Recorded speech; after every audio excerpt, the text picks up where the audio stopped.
Inquiry adventure with you today revolves around the question, what practical strategies can help develop learner agency and motivation in the junior class with a focus on science as aligns with the principles of UDL, and what are some of the barriers to developing learner agency and motivation? Learner agency is an intricate combination of students having a say in their experiences, playing an active role in the decision-making process, and are personally invested throughout the process by their sense of responsibility. CAST, the makers of UDL, had another term before. They used expert learners. It wasn't until the 2024 update that they replaced this term by putting more focus on learner agency. This change was made in response to concerns that the term expert made it seem like the learning process was finite. It also didn't take much into account the importance of collective knowledge generation and the natural abilities and strength of the learners. So when we're talking about choice, we're talking about when it comes to engagement. So how providing options for welcoming interest, sustaining effort, and accounting for social emotional capabilities in the class. For representation, so allowing the students to decide with what format they'd like to learn, and options for action and expression, letting them choose how they want to portray their understanding and knowledge acquisition. We can motivate students through a variety of strategies. I chose 5 to focus on together with. So first, make it relevant. Second, make it challenging. Third, make it surprising. Fourth, take it outside. And fifth, make it a together thing. So for the next few slides, we'll be exploring how to apply each of these strategies. Teens have the need for curriculum to be presented in a context that's meaningful to them. They need to see how their talents can be enhanced by this newly acquired knowledge and how they can confidently apply the skills in a meaningful way to their lives outside of school. So these connections are crucial for motivating them. Encouraging agency by allowing them to think and formulate their question. How is this relevant to me? Why is it important to me? What difference does it make if I know this? Presenting them with authentic, challenging problems in the world can help them see things like that.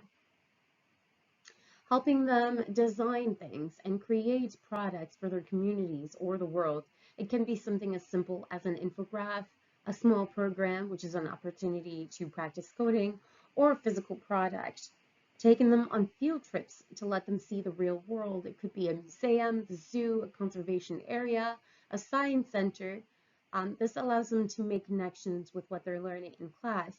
And if we can't go on field trips, perhaps inviting guest speakers that do work in the field. This can give them perspective and inspire them. Another great way to help students find relevance is to encourage them to ask about their impact.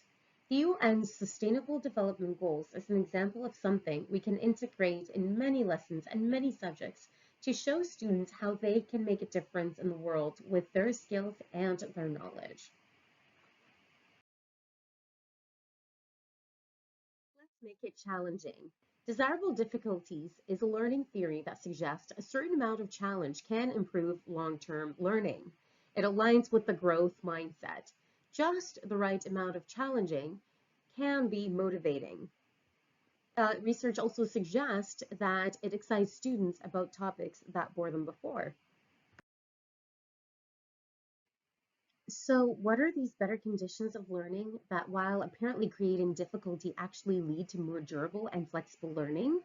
Some of them include varying the conditions of learning rather than keeping them constant and predictable. Because if they are constrained, then they are contextualized. Material is easily retrieved in that context. So if there's a delay or different context, learning is not supported. Another way would be interleaving instruction on separate topics, so spiraling, versus grouping instruction by topic, so blocking. Although short-term performance can seem better with blocking, research shows that interleaved practice results in superior long-term retention. Another way is spacing rather than massing, so leaving some time before revisiting the same subject. This works memory and helps recall knowledge on the long run.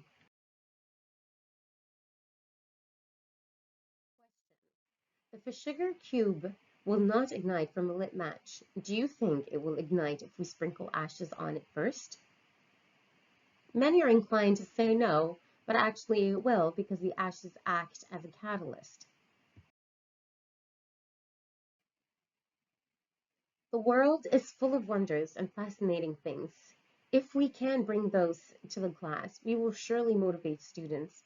In the article Motivate the Unmotivated with Scientific Discrepant Events by Emmett Wright, we describe how, by surprising the mind through unexpected results following a scientific discrepant event, we can spark curiosity, which can in turn fuel motivation. Starting with these fascinating phenomena, teachers can then initiate an inquiry-based learning experience, which will foster agency. Solid evidence suggests that students' engagement, intrinsic motivation, enjoyment, self-determination, and physical activity levels are significantly higher during outdoor adventure-based courses as compared to traditional settings. So take it outside.